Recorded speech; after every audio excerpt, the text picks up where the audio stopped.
বিনোদন জগতে আবারও খারাপ খবর। গুরুতর অসুস্থ অভিনেতা ভিক্টর বন্দ্যোপাধ্যায়। গত ৩-৪ দিন ধরে হাসপাতালে ভর্তি তিনি। জানা যাচ্ছে অভিনেতার মাইল্ড হার্ট অ্যাটাক হয়েছে। সূত্রের খবর, ভিক্টর বন্দ্যোপাধ্যায়ের হার্টে ব্লকেজ পাওয়া গিয়েছে, ফলে আরও কিছুদিন হয়তো তাকে হাসপাতালেই ভর্তি থাকতে হবে। তিনি আইসিইউতে ভর্তি হয়েছিলেন, তবে এখন অবস্থা একটু স্থিতিশীল হওয়ায় তাকে জেনারেল বেডে দেওয়া হয়েছে। একই সঙ্গে অভিনেতার খাওয়া দাওয়া নর্মাল রয়েছে। তাঁর শারীরিক অবস্থা একটু ভালো আগের থেকে। মুসৌরিতে নিজের বাড়িতেই হৃদরোগে আক্রান্ত হন অভিনেতা। সেখান থেকে দ্রুত তাঁকে দেরাদুনের একটি বেসরকারি হাসপাতালে নিয়ে যাওয়া হতেই তড়িঘড়ি শুরু হয় চিকিৎসায় সাড়াও দিচ্ছেন তিনি।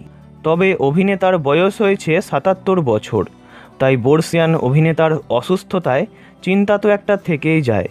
আর তাঁর এই অবস্থায় স্বাভাবিকভাবেই উদ্বিগ্ন ভক্তেরা। এর আগে ২০২২ সালে ওমিক্রনে আক্রান্ত হয়েছিলেন ভিক্টর বন্দ্যোপাধ্যায়। সেই সময় বাড়িতেই নিভৃত বাসে ছিলেন তিনি। সামান্য অস্বস্তি ছাড়া সেরকম কোনো জটিলতাও ছিল না বলে জানিয়েছিল পরিবার।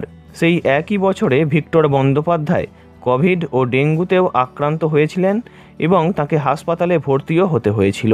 তারপর আবারও এই অঘটন। প্রসঙ্গত, মালদার চাঁচলের রাজা বাহাদুর এবং হুগলির উত্তরপাড়ার রাজার বংশধর অভিনেতা ভিক্টর বন্দ্যোপাধ্যায় শিলংয়ে শেষ করেছেন স্কুল জীবন।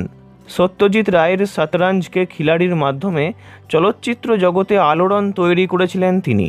পরবর্তীতে দুই পৃথিবী, ঘরে বাইরে, আক্রোশ, লাঠির মতো সিনেমায় তাঁর কালজয়ী অভিনয় দর্শক আজও ভুলতে পারেনি। ১৯৮৪-তে মুক্তি পাওয়া ডেভিড লিন পরিচালিত হলিউড ছবি এ প্যাসেজ টু ইন্ডিয়াতে গুরুত্বপূর্ণ ভূমিকায় ছিলেন তিনি।